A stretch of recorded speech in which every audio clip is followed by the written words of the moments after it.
주시는 말씀 우리 찾아서 읽도록 하겠습니다. 사도행전 17장 13절부터 15절까지입니다. 사도행전 17장 13절에서 15절 세 절 말씀 신약 217페이지입니다. 요 세 절 말씀 같이 읽도록 하겠습니다. 같이 읽습니다. 시작. 데살로니가에 있는 유대인들은 바울이 하나님의 말씀을 베레아에서도 전하는 줄 알고 거기에로 가서 무리를 움직여 소동하게 하거늘 형제들이 곧 바울을 내보내어 바다까지 가게 하되 실라와 디모데는 아직 거기 머물더라. 바울을 인도하는 사람들이 그를 데리고 아덴까지 이르러 그에게서 실라와 디모데를 자기에게로 속히 오게 하라는 명령을 받고 떠나니라. 아멘.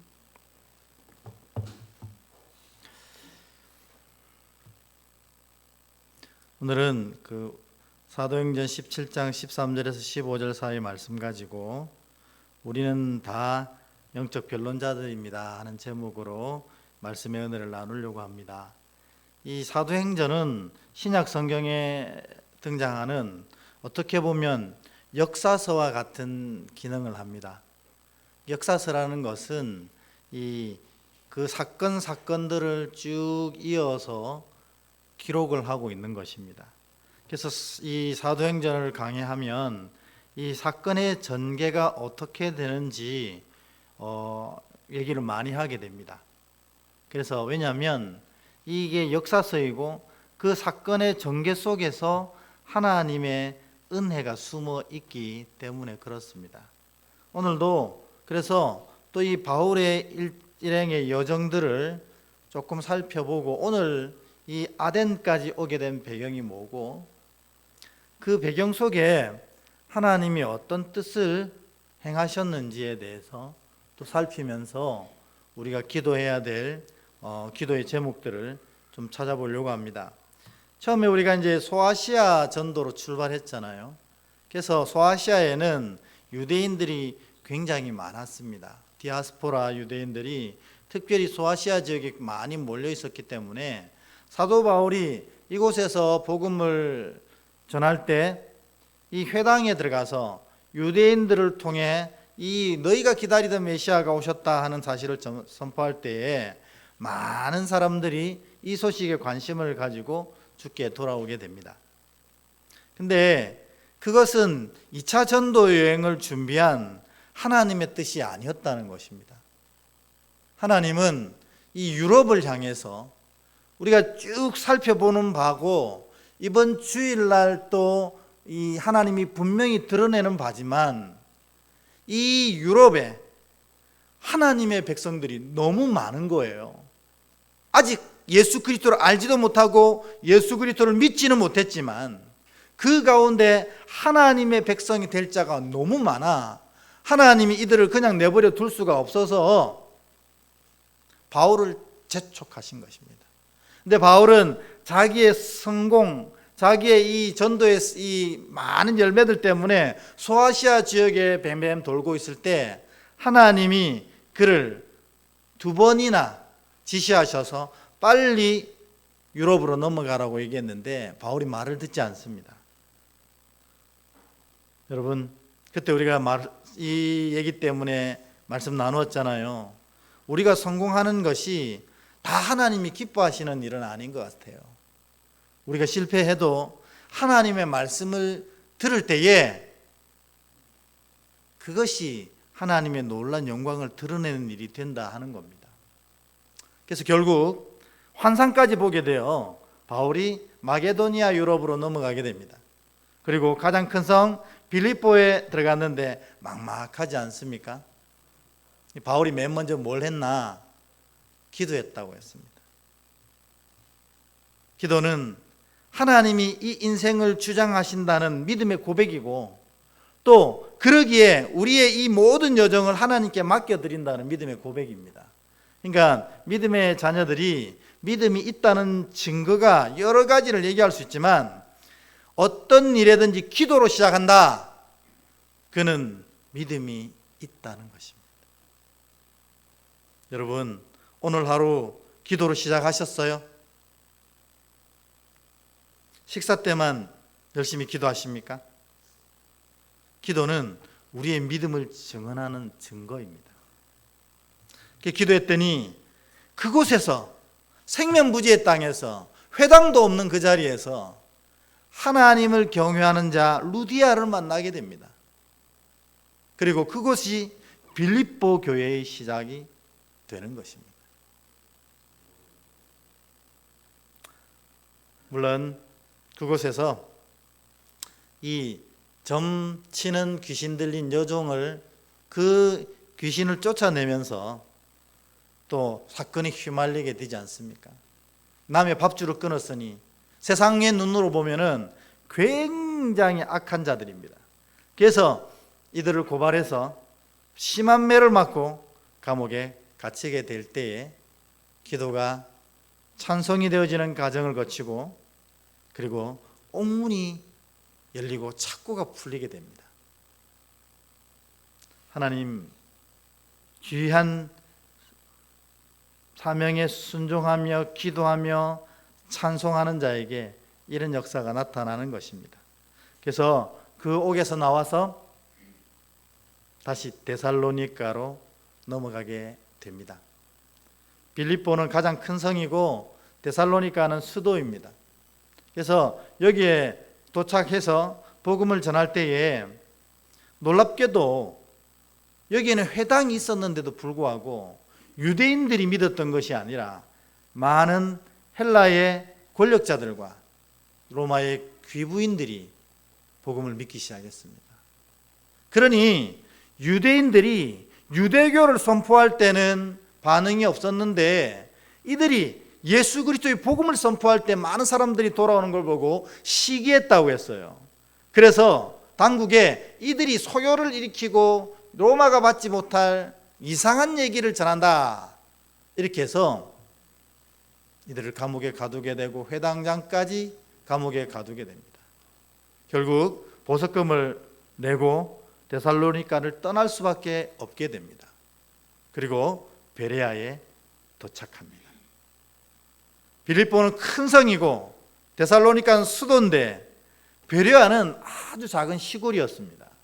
그런데 이 베레아 사람들은 말씀을 아주 편견 없이 받는 백성들이었습니다. 그리고 이 말씀을 어떻게 했습니까? 간절한 마음으로 받았다고 했어요. 그러니까 전 마음으로 이 시간은 오직 말씀과 나 이거밖에 없다는 마음으로 우리가 잘 쓰는 말로 올인 해서 이 말씀을 받는 백성이었습니다. 그러니 얼마나 그게 구원에 놀란 감격이 있었겠습니까? 그리고 이들은 말씀을 받은 다음에 그냥 있는 것이 아니라 그것을 날마다 묵상하고 말씀이 진짜 그런지 아니한지 상고하는 자들, 확인하는 자들이었습니다. 여기까지 와보니 하나님이 왜 바울을 그토록 빨리 재촉해서 이곳 유럽 지역으로 보냈는지 이해하게 됩니다. 빌립보도 그랬고 데살로니가도 그랬고 베레아도 그랬고 예수 그리스도를 통해서 구원받을 백성들이 이토록 많았던 것입니다. 하나님의 마음에 그들을 구원받게 할 사람을 하나님이 애타게 찾으셨고 그 눈에 바울이 띄었던 것입니다. 우리 설교 가운데 그런 얘기 했지 않습니까? 바울하고 일하고 싶어 하신다고. 바울은 자꾸 미적대도 그럼 다른 사람, 더 똑똑한 사람, 더 능력 있는 사람 부르면 되는데 왜 없겠습니까? 근데 하나님은 바울하고 일하고 싶으신 거예요. 그래서 우리가 진짜 하나님 눈에 바울처럼 보이면 좋겠다 그런 기도를 했었는데 왜 바울과 꼭 일을 하시려고 하셨는가? 바울 중심에는 이처럼 복음을 사랑하는 뜨거운 열정과 예수 그리스도를 고백하는 온전한 믿음이 그 중심에 있었기 때문입니다. 하나님은 우리의 외모를 보시지 않고 우리의 중심을 보시는 분이기에 바울을 택하여서 바울과 일하고 싶어 하시고 또 이 유럽 지역에 하나님의 백성으로 작정된 자들을 다 구원하시려 하신다는 것입니다. 각 지역마다 인간의 어리석음 많은 일들이 있었습니다. 우당탕 정말 부끄러운 일도 많이 있었습니다. 근데 하나님은 그 인간의 어리석은 일들을 통한 결과 우당탕 거리면서 그 어지러운 그 상황들을 다 사용하셔서 이처럼 하나님의 구원의 역사로 만들어 가시는 것을 우리가 사도행전을 통해서 이렇게 보게 되는 것입니다. 여러분은 이 하나님을 믿는 자들입니다.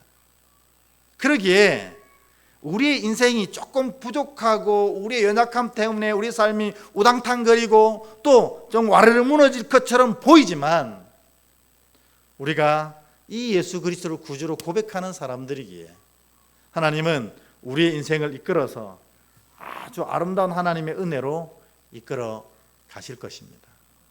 그게 사도행전이 우리에게 말씀하는 가장 큰 은혜 중에 하나입니다. 우리 옆에 분한테 이건 축복해도 될 것 같습니다. 축복해 주십시오. 뭐라고 축복하냐면 당신의 삶의 모양이 어떠하든 하나님은 합력하여 아름다운 선으로 바꾸어 가실 겁니다. 이렇게 앞뒤 옆에 사람한테 최소한 한 3분한테 축복하는 시간 갖겠습니다. 시작. 당신의 삶이 어떠하든 하나님이 합력하여 선을 이루어 가실 겁니다. 아멘. 3분 하셨어요? 네. 믿음이 있으면 그렇습니다. 그래서 믿음이 이토록 중요한 것입니다. 믿음이 있다면 우리 안에, 우리 중심에 하나님이 보시는 그 마음의 가장 안쪽에 다른 우상이 아니라 하나님을 향한 이런 뜨거운 믿음이 있으면 하나님이 우리의 삶을 그렇게 이끌어 가시는 겁니다. 우리가 잘나서, 우리가 헌신적이어서 그렇지 않습니다. 오직 하나님을 향한 이 중심 때문에 하나님이 그렇게 하시는 것입니다. 근데 이 베레아에서 이렇게 말씀을 정말 기가 막히게 받는 백성들과 함께 복음을 나누고 있을 때에 이 데살로니가에 있는 사람들이 그 깡패들이 와서 또 방해를 하는 것입니다. 그래서 아덴으로 갈 수밖에 없었습니다. 여러분, 이처럼 많은 방해 끝에 바울은 아덴으로 갈 생각이 없었어요. 그런데 아덴으로 왔다는 것은 우리는 이제는 알 수 있습니다. 아덴에 누가 있다는 거예요? 하나님의 복음을 받고 구원받을 자가 있다는 것입니다. 그래서 하나님이 이런 우당탕 이 데살로니가의 깡패들, 바울을 시기하는 유대인들, 이들이 이 일을 망치는 것처럼 보이지만 하나님은 그 여정을 이끌어서 이 땅에 예수 믿고 구원받아야 될 백성들을 하나씩 발굴해내고 각 지역마다 하나님의 거룩한 교회를 시작하시게 되는 겁니다. 그러니까 우리가 아덴 사건을 잘 모른다 해도 하나님이 바울의 발걸음을 아덴까지 불러주셨으니 틀림없이 이 아덴에 하나님의 구원받은 백성이 있고 또 그를 통해서 이 아덴에 하나님의 놀라운 교회가 세워질 거라는 기대가 생기는 것입니다. 실제로 그랬습니다. 그러면 아덴은 어떤 곳인지 잠깐 먼저 살펴보도록 하겠습니다. 여러분, 우리가 아덴 하지만 우리가 더 잘 알고 있는 이름은 뭡니까? 아테네잖아요. 아테네. 여기가 아테네입니다. 아테네면 뭐냐면 그리스 헬라 문명의 중심지입니다. 그러니까 그리스의 자존심이 아테네입니다. 얼마나 사람들이 교만했겠어요. 그리고 그리스 철학의 본고장입니다. 우리가 알고 있는 모든 철학자의 이름들 있죠. 뭐 소크라테스, 아리스토텔레스, 뭐 등등, 플라톤 등등등 다 이 아테네 사람입니다.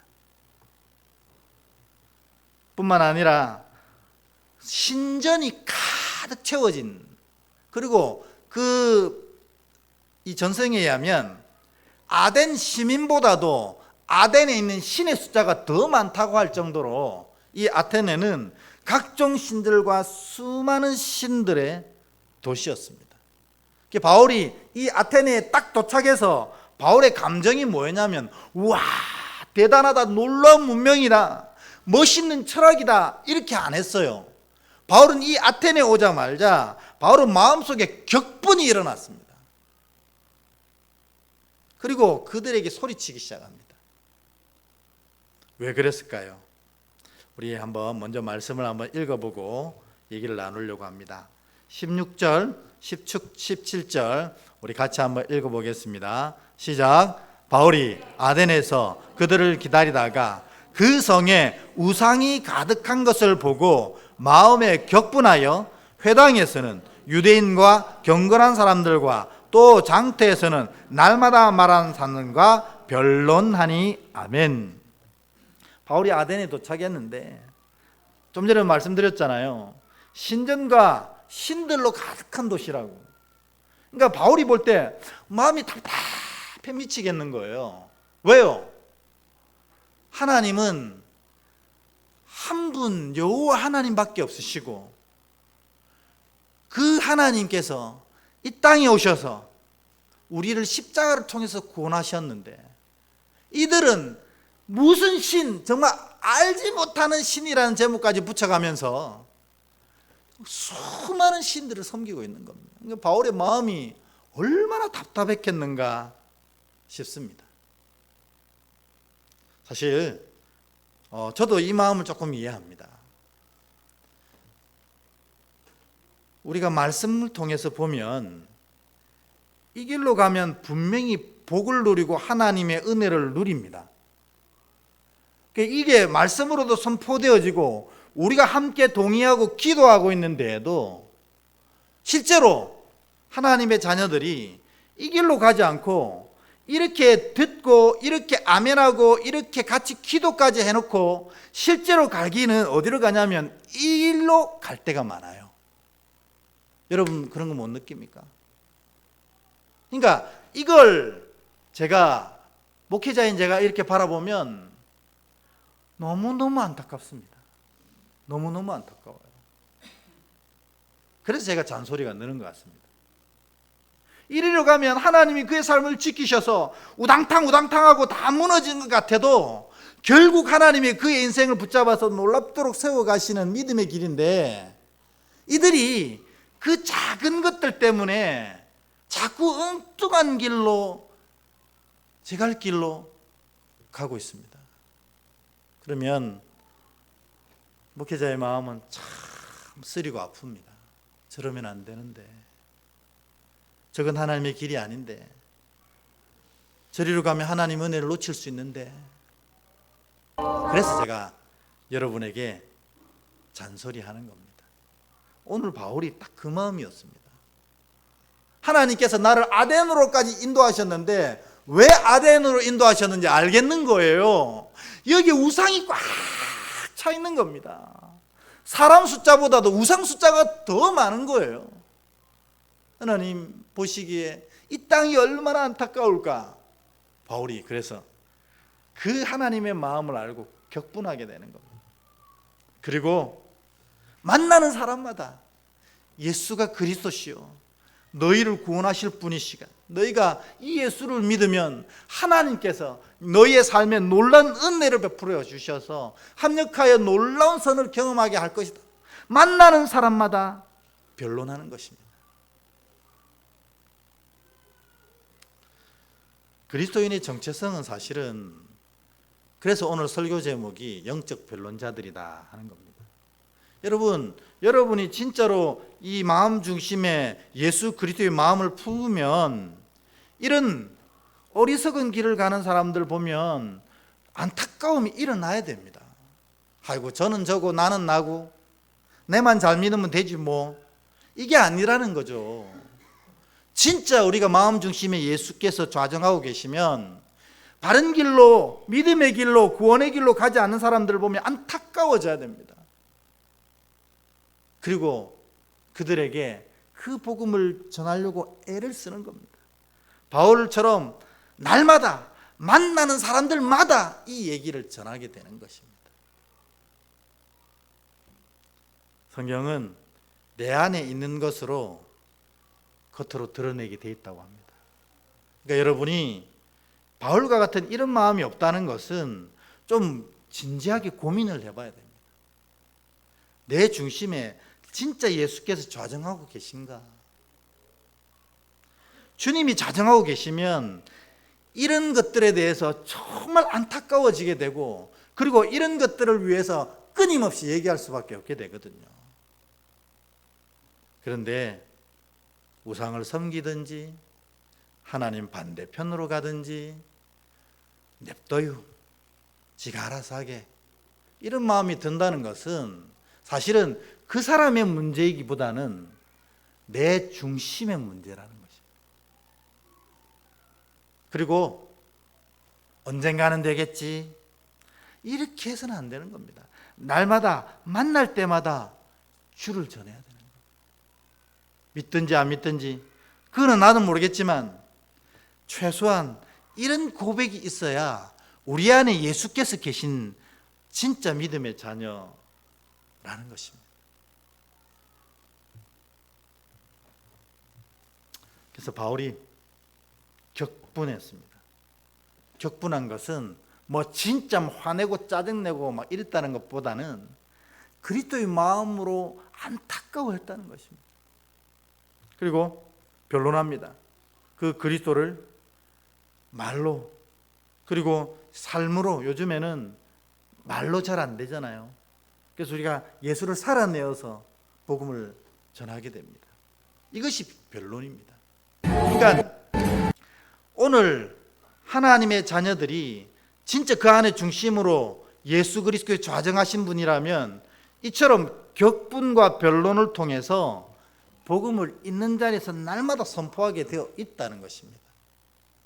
우리가 그러지 않고 있다면, 이런 마음조차 들지 않고 있다면 굉장히 반성해 봐야 되는 것입니다. 주여, 우리 안에 주님 계십니까? 내가 그 주님을 진짜로 주로 왕으로 섬기고 있습니까? 고민해 보셔야 됩니다. 왜냐하면 이것이 성도의 삶이고, 그래서 성도는 영적인 변론자들이라는 것입니다. 그런데 이 아덴은 조금 더 자세히 살펴보면 이 신들, 우상이 가득 차긴 했지만 그 중심에는 철학이 있었거든요. 근데 이 철학이 사실은 문제였어요. 그게 어디 나오냐면 이 사도행전 17장 18절에 보면 이 아덴을 점령하고 있던 두 가지 철학에 대해서 이야기하고 있습니다. 여러분이 이 18절 한번 읽어 주시겠습니까? 시작.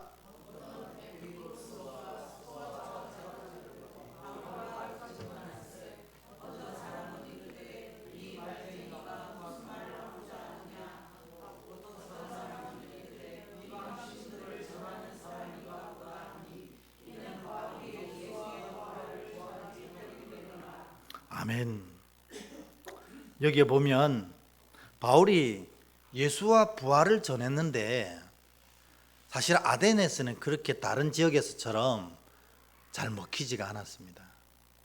왜 그러냐면 이 아덴 사람들은 이 철학으로 똘똘 뭉쳐 있어가지고, 인간의 생각으로 똘똘 뭉쳐 있어가지고, 또 그것이 최고인 양 교만해져서 다른 생각을 통 들으려고 하지 않는 거예요. 근데 그들이 딱 쥐고 있던 두 양대 철학이 있었어요. 물론 하나, 견유학파라는 철학이 하나가 더 있는데 그건 성경에 나오지 않으니까 다루지 않겠습니다. 성경에 나오는 두 철학이 뭐였냐면, 하나는 여기 보면 에피쿠로스 학파랑 스토아 학파, 이 두 철학이 아덴을 꽉 쥐고 있어서 복음을 얘기해도 복음을 받아들이지 않는 그런 상태가 되어 있는 겁니다. 근데 이 에피쿠로스, 이거는 어떤 생각을 가지고 있냐면요, 고통 없는 상태를 추구하는 학파였습니다. 그래서 고통스러운 일들은 다 악이라고 생각합니다. 그러니까 우리가 이 에피쿠로스 학파를 쾌락주의 이렇게 부르기도 합니다. 왜냐하면 고통스러운 일들은 절대 하지 않으려고 하니까. 고통은 악이고 고통 없는 상태가 선이라고 생각하기 때문에 그렇습니다. 근데 이 에피쿠로스 학파가 더, 이거는 뭐 그렇다 치고 더 중요한 생각들은 뭐냐면 신의 분리성을 주장하는 자들이었습니다. 신은 인정합니다. 왜냐하면 그 아테네가 전체 신전으로 넘쳐나잖아요. 신은 인정하지만 이들이 생각할 때 신들의 세계랑 인간들의 세계는 완전히 분리되어 있다고 생각하는 거예요. 그래서 신은 그냥 우리가 가끔씩 신을 위해서 제물 드려주고 신을 공경해주면 끝. 신은 우리 세계에 올 수도 없고 오는 것도 반칙이고 우리도 신의 세계로 갈 수도 없고 가는 것도 반칙이다. 이 두 세계는 완전히 분리되어 있다고 생각하는 게 에피쿠로스 학파였습니다. 두 번째로 스토아 학파가 있습니다. 스토아 학파는 이성과 금욕으로 선을 이루려고 했던 학파입니다. 이게 무슨 문제냐? 인간의 노력과 가치를 인정한다는 것입니다. 바울이 이 두 아덴을 꽉 쥐고 있던 이 두 철학의 생각들을 딱 듣더니 마음에 답답함이 생겨서 그게 아니라고 얘기했던 게 바로 27절부터 28, 29절까지입니다. 여러분, 요 세 절 말씀을 우리 다시 한번 같은 목소리로 읽어 보도록 하겠습니다. 27절부터 29절까지입니다. 시작. 이는 사람으로 혹 하나님을 더듬어 찾아 발견하게 하려 하심이로되 그는 우리 각 사람에게서 멀리 계시지 아니하도다. 우리가 그를 힘입어 살며 기동하며 존재하느니라. 너희 시인 중 어떤 사람의 말과 같이 우리가 그의 소생이라 하니 이와 같이 하나님의 소생이 되었은즉 하나님을 금이나 은이나 돌에다 사람의 기술과 고안으로 새긴 것들과 같이 여길 것이 아니니라. 아멘. 바울이 이 에피쿠로스 학파와 스토아 학파가 하는 얘기를 딱 들어보니 두 가지였어요. 하나가 뭐였냐면은 신과 우리는 완전히 구별되어서 왕래 없다는 생각을 가지고 있고, 두 번째로는 뭐예요? 인간이 노력하면 그런 이데아로 갈 수 있다고 생각하는 거예요. 바울이 뭐라고 합니까? 하나님은 멀리 계시지 않다, 이렇게 얘기하는 겁니다. 여러분 아시죠? 하나님은 그러면 어디 계십니까? 여기 계시잖아요. 여기. 하나님은 저 멀리서 우리가 어떻게 사는지 구경하고 내기하고 그런 분이 아니시라는 겁니다. 하나님은 자녀들을 당신보다 더 사랑하셔서 보좌를 버리시고 버러지 같은 인간의 몸을 입고 이 땅에 오셨습니다. 그것보다 더 중요한 것은 이 인간들의 죄를 십자가에 지고 다 돌아가셨다는 것입니다.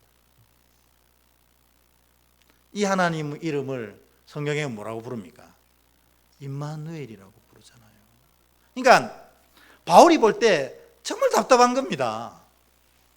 하나님은 지금 임마누엘 하고 계신데 저 멀리서 인간 세상은 상관도 하지 않고 있다고 생각하고 있으니 얼마나 답답합니까? 여러분은 진짜로 하나님이 임마누엘 하고 계시다고 생각합니까? 네, 아멘이시면 정말 다행입니다. 하나님 임마누엘 하고 계십니다. 그래서 임마누엘 하셔서 우리의 상황과 형편과 중심을 다 아시고 살피시는 분이십니다. 이게 때로는 힘이 될 때도 있습니다. 그러나 이게 두려움과 부끄러움이 될 때도 있지 않습니까? 하나님 임마누엘 하신다고? 내가 그때 죄 지을 때 그때 계셨단 말이네. 당연하죠. 하나님은 여기 계시는 분입니다. 그리고 스토아 학파에 대해서 너희가 그런 노력으로 너희의 이데아, 너의 낙원을 만들 수 있다고 생각하지만 인간이 그럴 수 있다고? 절대 그럴 수 없어. 그 일은 오직 부활하신 주님만이 하실 수 있는 거야. 그렇게 선포한 것입니다. 여러분도 이 사실을 믿습니까? 진짜 부활하신 주님만이 내게 믿음을 주시고, 부활하신 주님만이 내 믿음의 인생을 바로 이끌고 가시고, 부활하신 주님만이 나를 끝까지 붙잡으셔서 구원케 하실 사실을 믿습니까? 그러면 지금부터 그 부활하신 주님만 쫓는 자 되어야 합니다. 이 사실을 고백했기 때문에.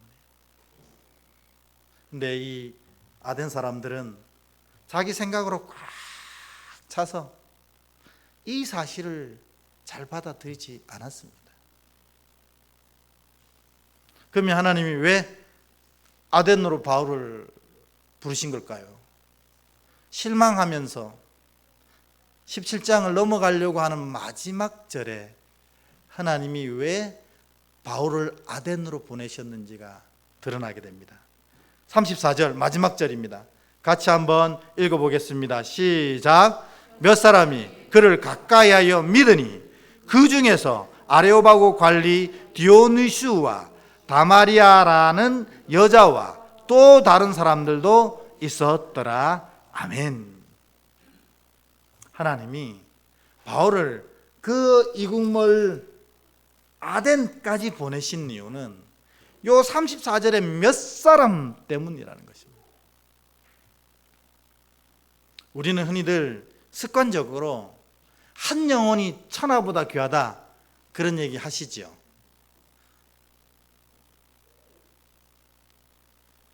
진짜 그렇게 생각하십니까? 근데 하나님은 진짜 이 몇 사람 때문에 그 우상이 충만한 도시 속에서도 하나님을 믿으려고 애쓰는 그 자들을 불쌍히 여기셔서 이 자들을 그냥 내버려 두지 아니하시고 저 멀리 있는 바울을 불러서 우당탕탕 하는 가운데서 이 아덴으로 보내셔서 이들이 예수를 믿고 구원받고 하나님의 은혜 가운데 살아갈 수 있도록 지금 만들어가고 계신 거라는 겁니다.